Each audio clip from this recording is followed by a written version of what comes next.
خوف کا سامان بنے گا، پھر زندگی جیتی جاگتی لاش بن جائے گی، تو اپنے کندھوں پر اپنی میت اٹھائے پھرے گا جب تو ظالم کا مددگار ہوگا۔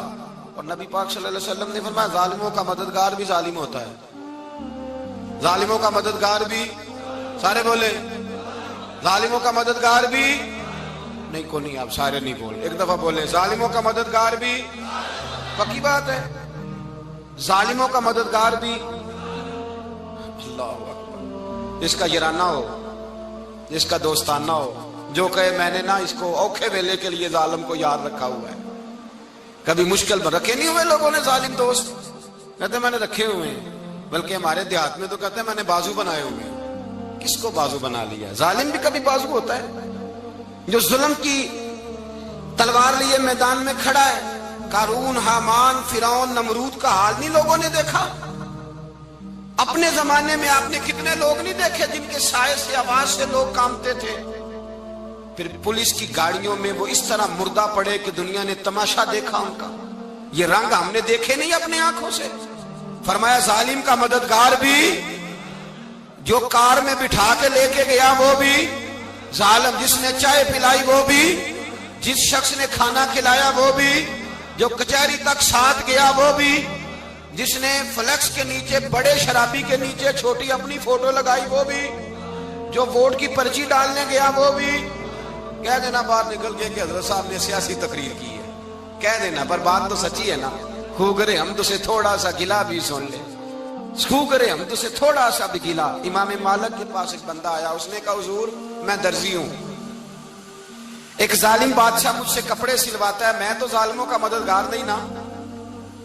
ایک ظالم بادشاہ مجھ سے، حضور میں تو مددگار نہیں نا ظالموں کا۔ جو فرمایا ظالموں کا مددگار بھی ظالم ہوتا ہے، تو کپڑے لے کے آتا ہے میں سی کے دے دیتا ہوں، ذمہ داری نہیں۔ یہ ایک آدمی دکاندار ہے، اس سے کوئی بندہ چیز خریدنے آئے گا تو تھوڑی کہے گا میں نے نہیں دینی، تو دے گا۔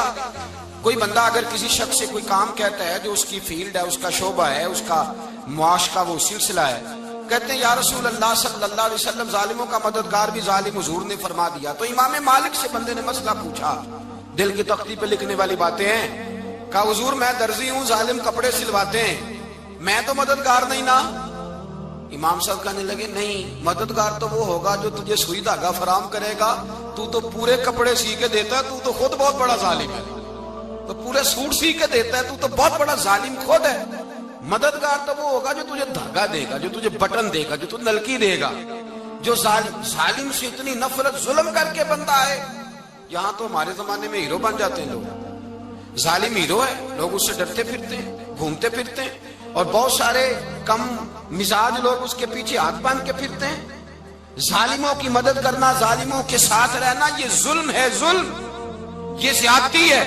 میرے نبی پاک صلی اللہ تعالی علیہ وآلہ وسلم نے ارشاد فرمایا، یاد رکھو رب فرماتا ہے میں مظلوم کی مدد ضرور کروں گا، چاہے جلدی کروں چاہے دیر سے کروں، میں مظلوم کی مدد۔ اور حضور صلی اللہ علیہ وسلم نے فرمایا ہے، حضرت معاذ بن جبل کہتے ہیں حضور نے مجھے یمن کا گورنر بنایا، جب میں جانے لگا نا تو حضور نے بڑی نصیحتیں کی، بخاری میں موجود ہے، فرماتے ہیں جب میں پلٹنے لگا تو میرے رسول نے فرمایا معاذ ایک منٹ ٹھہر جا، ایک بات میری یاد رکھنا، اس کو نہ بھولنا۔ کہا حضور کیا؟ فرمایا دیکھنا کسی پہ ظلم نہ کر بیٹھنا، کہیں تجھ سے زیادتی نہ ہو جائے۔ محبوبہ پھر حضور نے فرمایا سن میرے معاذ، میں تجھے گورنر بنا رہا ہوں، زیادتی نہ کر بیٹھنا۔ یا رسول اللہ صلی اللہ علیہ وسلم، مظلوم دعا کے لیے ہاتھ اٹھاتا ہے تو عرش کا مالک کہتا ہے فرشتوں پیچھے ہٹ جاؤ۔ حضرت موسیٰ علیہ السلام کا زمانہ مبارکہ ہے، ایک شخص نے اپنے کزن کو، اپنے چچا کے بیٹے کو، چچا زاد کو قتل کر دیا، اور خود ہی اس کا مدعی بن کے حضرت موسیٰ کے پاس آیا کہ بتائیے جناب میرے اس بھائی کو کس نے قتل کیا ہے؟ حضرت موسیٰ نے ایک سادی سی بات کی، کیا فرمایا؟ وَإِذْ قَالَ مُوسَىٰ لِقَوْمِهِ إِنَّ اللَّهَ يَأْمُرُكُمْ أَن تَذْبَحُوا بَقَرَةً۔ حضرت موسیٰ علیہ السلام نے اپنی قوم سے کہا کہ اللہ تمہیں حکم دیتا ہے کہ ایک گائے ذبح کرو، گائے کا کچھ حصہ مقتول کو مارو، وہ خود اٹھ کے بتا دے گا مجھے کس نے قتل کیا ہے۔ یہ پہلا سپارہ ہے قرآن مجید کا، آپ اس کو دیکھ لیں، یہ آیت نمبر 67 سے شروع ہو رہا ہے۔ تو اب وہ چونکہ ذبح کرنا نہیں چاہ رہا تھا، اس کو پتا تھا کہ مجرم تو میں خود ہوں، وہ ذبح چونکہ کرنا نہیں چاہ رہا تھا تو اس سے کہا کہ مارو ایک حصہ گائے کا، اس کو تو یہ اٹھ کے بتا دے گا. تو اس نے جواب کیا دیا؟ قالوا اتتخذون ہزوا، یعنی لگا آپ میرے ساتھ مذاق کرتے ہیں، کبھی ایسا بھی ہوا ہے؟ قال اعوذ باللہ ان اکون من الجاہلین، حضرت موسیٰ علیہ السلام فرمانے لگے میں اللہ کی پناہ مانگتا ہوں میں جاہلوں میں سے ہو جاؤں. ہر وقت مذاق کرتے رہنا یہ تو جاہلوں کا طریقہ ہے. کن کا ہے؟ حضرت موسیٰ نے کہا ہے، قرآن پاک ہے. ہر وقت مذاق کرتے رہنا، خوش طبعی اور چیز ہے، مسکراتے رہنا، لیکن کسی کا مذاق ہر وقت اڑاتے رہنا کن کا طریقہ ہے؟ جاہلوں کا. جب کہا نہیں ذبح کرنی ہے تو اب ذرا دیکھیے کرنا نہیں نہ چاہ رہے. قالوا ادع لنا ربک یبین لنا ما ہی، کہنے لگے اے موسیٰ پھر آپ نہ رب سے دعا کریں کہ وہ ذرا کھول کے بتائے وہ گائیں کس طرح کی ہو. ارادہ نہیں نہ ذبح کرنے کا، آپ دعا کریں. قال انہ یقول انہا بقرۃ لا فارض ولا بکر، فرمایا کہ رب کہتا ہے وہ گائے نہ بوڑھی ہو نہ زیادہ بچیا ہو، عوان بین ذالک، ان کے درمیان ہو، یعنی جوان گائے ہو. فافعلوا ما تؤمرون، کرو جس کا تمہیں حکم دیا جا رہا ہے. قالوا ادع لنا ربک یبین لنا ما لونھا.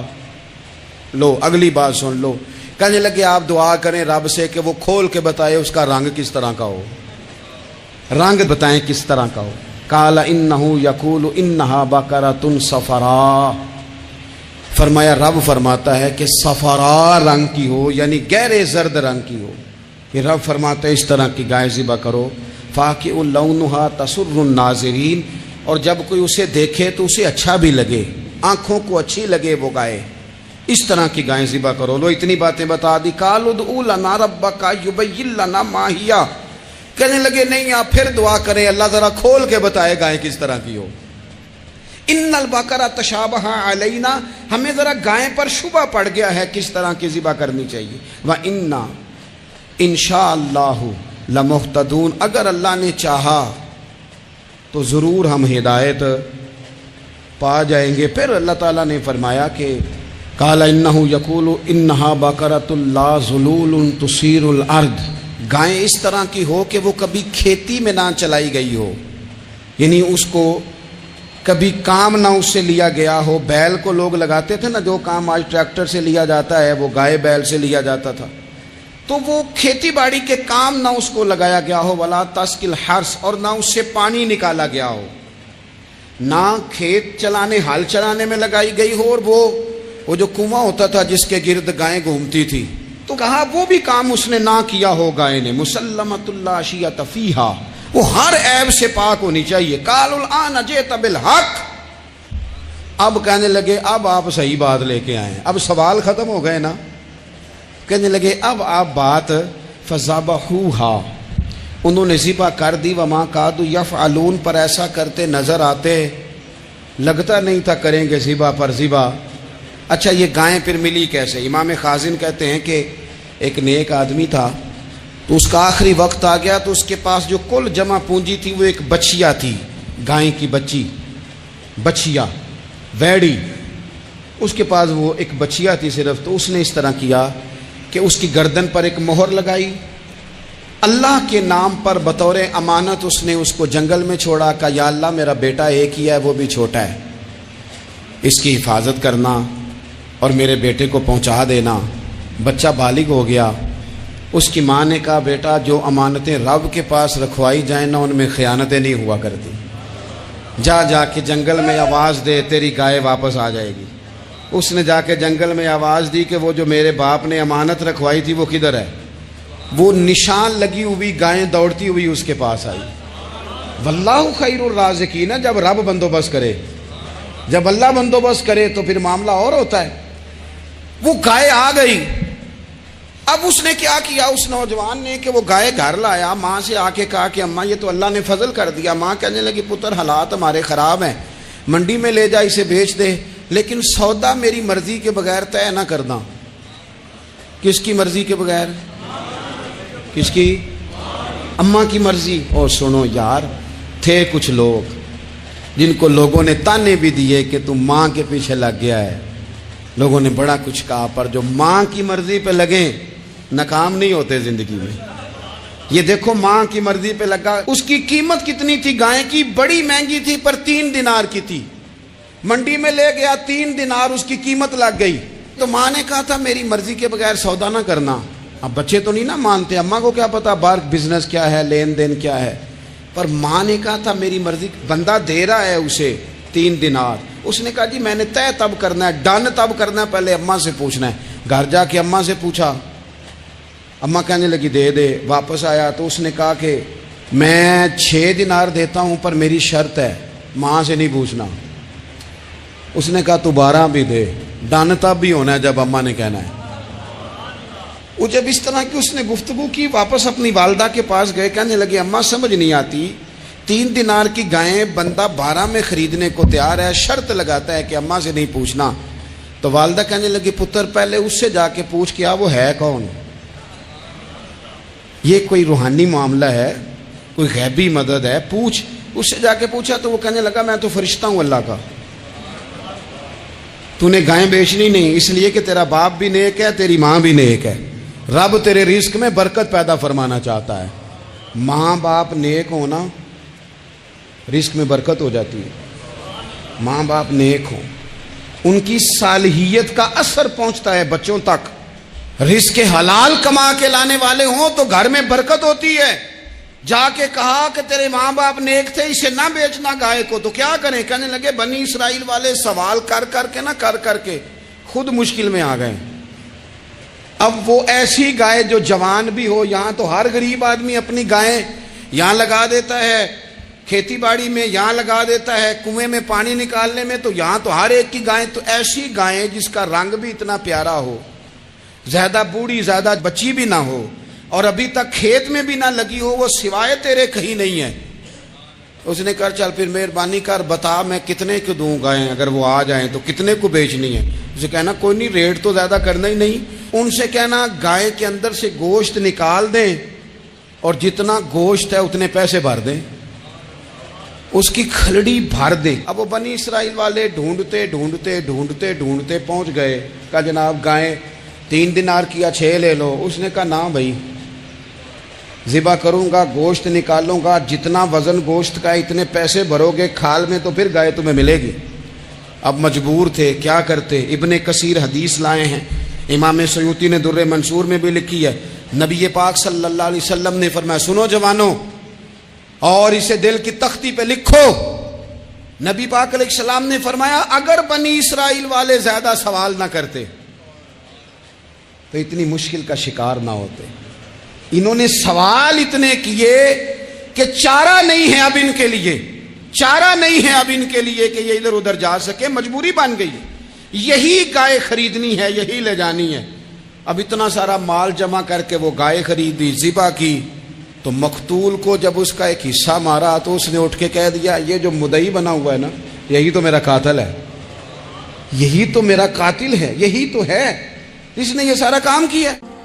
رحمت اللہ علیہ درویش تھے دلی کے، بہت سارے لوگ مرید تھے، ایک بڑا خدمت گزار مرید تھا، مزدوری کرتا تھا، غریب تھا، تو 6 بیٹیاں تھیں اس کی۔ حضرت صاحب کے پاس روز آ کے کہتا حضور بچیوں کے لیے دعا کرے، اللہ کوئی اسباب پیدا کر دے، ایک بچی کی شادی کا خرچہ 1000 دینار ہے اور میں غریب ہوں۔ حضرت صاحب دعا کر دیتے۔ خانقاہ شریف کے تھوڑے ہی فاصلے پر حضرت جہاں بیٹھ کے مریدوں کی تربیت کرتے تھے، اس سے تھوڑا ہی فاصلے پر نا ایک عیسائی رہتا تھا، بڑا مالدار تھا، بڑی سارے اونٹ گائیں بھیڑ بکریاں رکھی ہوئی تھی، اور حضرت شرف الدین رحمت اللہ علیہ کی بڑی مخالفت کرتا تھا۔ اور یہ جو آپ کا غریب مرید تھا، یہ اس کا پڑوسی تھا، ایک دن بلا کے نا ان کو کہنے لگا کہ تو کدھر جا کے جو ہے وہ ٹکرے مار رہا ہے، وہاں سے کچھ نہیں ملنے والا، وہ تجھے کیا دیں گے جن کی خانقاہ خود چندے پہ چلتی ہے، مدرسہ چندے پہ چلتا ہے، مسجد چندے پہ چلتی ہے، تیری بیٹی کا معاملہ کہاں حل ہوگا؟ تو اس درویش نے کہا کہ تو میرے پیر کو نہیں جانتا، تو مجھے میرا محبوب نہیں ڈٹھا، تو پتہ نہیں نا، تو اس رستے کا مسافر نہیں، تو نہیں جانتا، ان کا بس چلے نا تو وہ ہر قیمت میں میری بیٹیوں کی شادی کرا دیں۔ اب وہ عیسائی تھا، کہنے لگا اچھا چلو ٹھیک ہے، اگر اتنی بات ہے نا تو جاؤ ان سے جا کے کہہ دو کہ 6 سال کے لیے میرے ساتھ معاہدہ کر لیں،